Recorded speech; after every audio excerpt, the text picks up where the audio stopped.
Welcome, Namita. You're a physio at Complete Sports Care. Thank you, Peter. No worries. Thanks for coming. My name's Peter Malliaras. I'm a physio at Complete Sports Care as well. And we're just going to do a quick question and answer about a very, very common type of shoulder pain called rotator cuff related shoulder pain.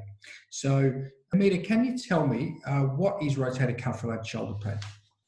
So, Peter, as the name suggests, rotator cuff related shoulder pain basically means that the rotator cuff muscles, which we simply call them as SITs, which is your subscapularis, supraspinatus, infraspinatus, teres minor, major, the tendons can get affected due to load, and sometimes there can be tears in these muscles which surround the shoulder. And sometimes there is a bursa which can get inflamed. Okay, so there's a number of tissues that could be affected. And what causes rotator cuff related shoulder pain? So there are a lot of lifestyle related causes, like you can say, and physical causes, which can be like muscle weakness or being deconditioned due to lack of activity. Sometimes medication use like steroids can lead to weakness in the tendon, smoking, comorbidities, health comorbidities like diabetes, cholesterol, inflammatory arthritis. All these can contribute to rotator cuff related shoulder pain. How does someone know they've got rotator cuff related shoulder pain?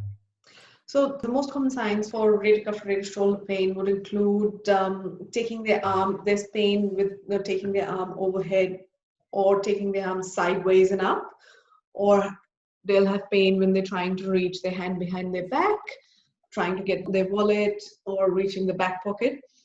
Or sometimes they can have pain even sleeping on the affected side. As well. So these are some very common signs which you can see, but they'll have maintained range of movement through these movements. And that differentiates it from, say, something like frozen shoulder. Yes, definitely. Adhesive capsulitis where it's very, very stiff. Okay. Do people need a scan to know they've got rotator cuff related pain?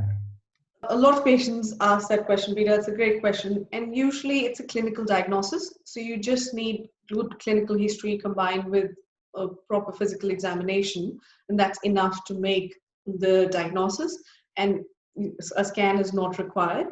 The only reason sometimes someone might require a scan is if after a few weeks or months, I would say 3 months of good progressive rehab, their pain is not changing or might be getting worse in terms of their pain intensity or other symptoms. That's when they'll need a scan. Fantastic. And how do you treat it? How do you treat this problem? Usually, there are a couple of factors which include treating. The first course of treatment would include lifestyle modification, exercise, movement, a lot of increase in activity, increase in exercise, and going through a progressive rehab plan over at least 6 to 12 weeks. Combine that with a lot of education about what's happening, and apart from that, we can do some other treatment modalities like taping, dry needling, mobilization of the shoulder and the thoracic spine. So these are mostly, I would say the most important aspect would be exercise and education and lifestyle modification. I just want to pick up on a point there. You did mention initially that sometimes people with this type of shoulder pain have tears reported. And it's really important for people to know that even if they do have tears, all of the treatments that you've just described, which are non-surgical, are beneficial and do improve people's symptoms, and they allow people to recover from this type of shoulder pain, even if they do have tears reported. The pathology doesn't worsen and isn't made worse by movement. In fact, you see an improvement. Another interesting point to make is that some people are fearful of movement because they think maybe the tear or the pathology will get worse because activity causes it. Why should we do exercise to make it better? But what we do know is that progressive exercise, as you've been describing, does improve pain and function, and it doesn't worsen the pathology that people present with. So it's part of getting stronger, it's part of getting more tolerant to taking loads, and it's part of the management for this condition. So thank you for that. Okay, we're almost there. The next question is, should you consider surgery for something like this? That's a very commonly asked question, Peter, and that's a good question as well, because a lot of time patients ask that. And the good news for rotator cuff related shoulder pain is that 80% of the population, they respond really well to exercise therapy. And if they can continue with a progressive rehab for 12 weeks, as we've mentioned, then they usually don't require surgery. Most of the time, people recover very well with strengthening over 6 to 12 weeks, I would say. Great, thank you for that. So try exercise first, try non-surgical treatments first. Definitely. Okay. Now, last question I'm going to ask you. A lot of people get really, hung up about pain and not doing damage and how much pain is okay with exercise and with movement. What would your advice be?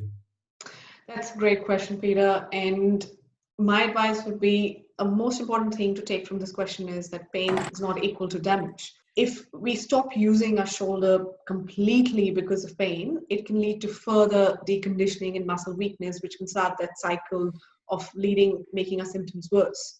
So what my advice would be that as you're progressing your rehab, there will be some time post your exercise session that you will feel some pain, and that's absolutely normal. As long as your pain settles down in the next 24 hours and it does not increase, usually we say on a pain scale of more than 3 out of 10, during the exercise session, that's fine. It's absolutely normal to experience some amount of pain because you're building strength. Yeah, thank you very much. And the other thing I'd just add to that is that it's also important to modify activities that are too painful in the short term.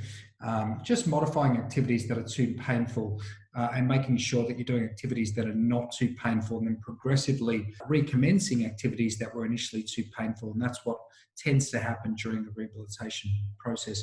All right, we've covered lots of ground there, Namita. Thank you very much for that. And I'll see you next time. Thank you so much, Peter, for your time. That was great. Thanks a lot.